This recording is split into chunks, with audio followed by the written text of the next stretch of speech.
नायक मुदन्ना जी, इस राजमहल के विरुद्ध आपने सैनिकों को भड़काया है। यह समाचार हमें गुप्तचरों से मिला है। बताइए, क्या यह सत्य है?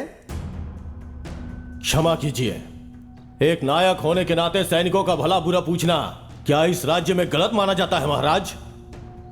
सैनिकों का भला बुरा सोचने के लिए हमारे महाराज है ना मुदन्ना जी।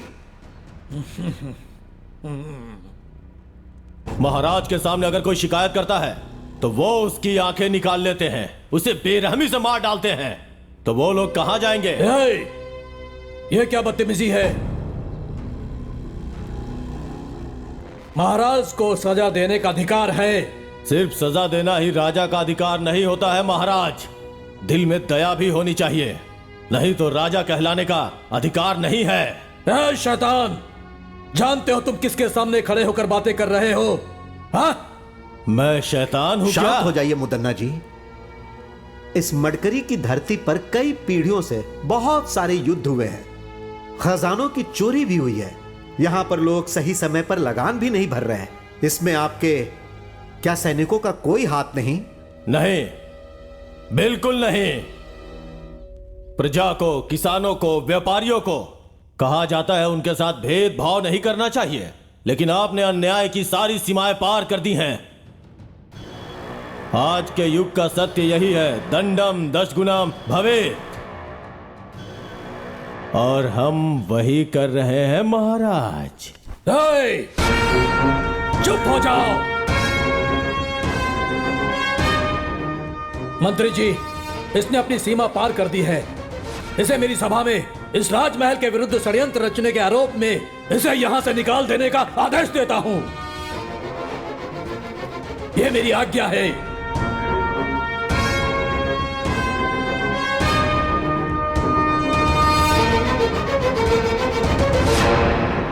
जो आज्ञा महाराज। अपने सैनिकों की न्याय की बातें करके उनकी परिस्थितियों को आपके सामने रखकर मेरे मन का बोझ उतर गया है। इतने वर्षों तक इस राजमहल की सेवा करने का अवसर आपने मुझे दिया, इसलिए आपका आभारी हूं। अब मुझे आज्ञा दीजिए महाराज।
अरे पापी, ये तुमने क्या अनर्थ कर दिया? सैनिकों, देर मत करो, बंदी बनाओ इस राजद्रोही को।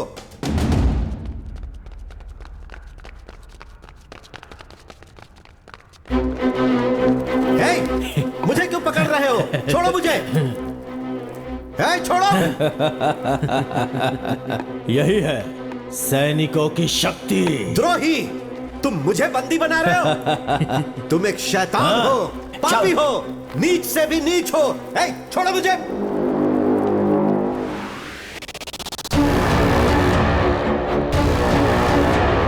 मुदन्ना जी की जय, मुदन्ना जी की जय, मुदन्ना जी की जय, मुदन्ना जी की जय। हमारे मुदन्ना नायक जी को इस राज्य का राजा बनना चाहिए। सही कहा तुमने।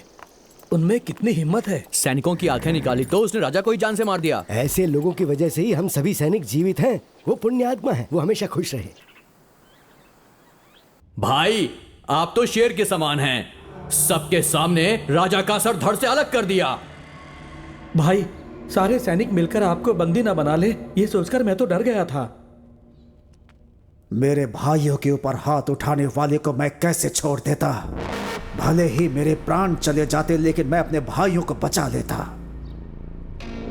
भरी सभा में राजा ओवन्ना नायक की हत्या करके सैनिकों को न्याय दिलवाने के लिए खड़ा होने वाला नायक मुदन्ना ने सारे सैनिकों का गौरव और सम्मान प्राप्त किया और उस रिक्त सिंहासन पर राजा का उत्तराधिकारी छोटे राजकुमार का राज्याभिषेक हुआ और उस राजमहल में राज्य की रक्षा करने के लिए नायक मुदन्ना ने उस राज्य का प्रमुख स्थान प्राप्त कर लिया।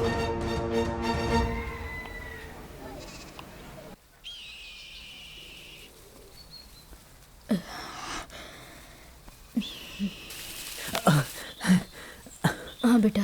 माँ, बोल। और कितना दूर चलना होगा?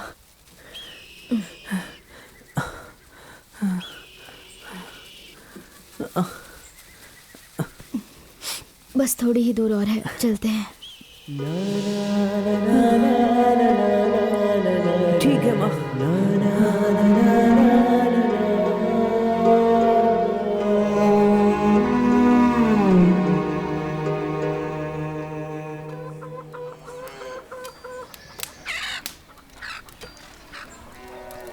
माँ नहीं।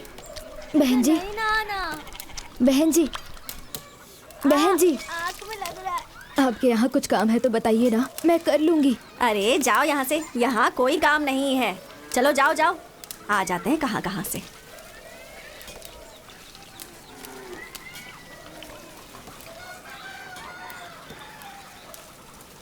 बहन जी, कुछ काम है तो बताइए ना बहन जी, बस एक समय का खाना मिल जाए, आपका सारा काम अच्छे से करूंगी मैं बहन जी।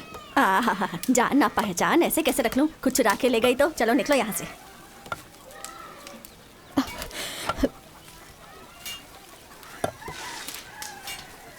माँ, जिसके पास जाओ वो सिर्फ जाति और गोत्र की ही बात करता है। ये सब क्या होता है माँ?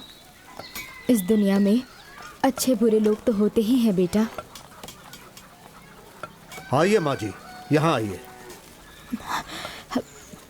भैया, आपके घर में कोई काम है तो बताइए ना। यह मर्दों के रहने की जगह है, औरतों को अंदर आना मना है। है लड़के, हाँ हमारे अखाड़े में तुम क्या कोई छोटा मोटा काम करोगे? हाँ जी। मैं आपके लिए भी कोई काम ढूंढता हूँ। ठीक है भैया। तब तक आप हमारे घर में रह सकती हैं। नसीब किसी को भी नहीं छोड़ता। महादेव को भी कमंडल पकड़कर भिक्षा मांगनी पड़ी थी। धन्यवाद, धन्यवाद।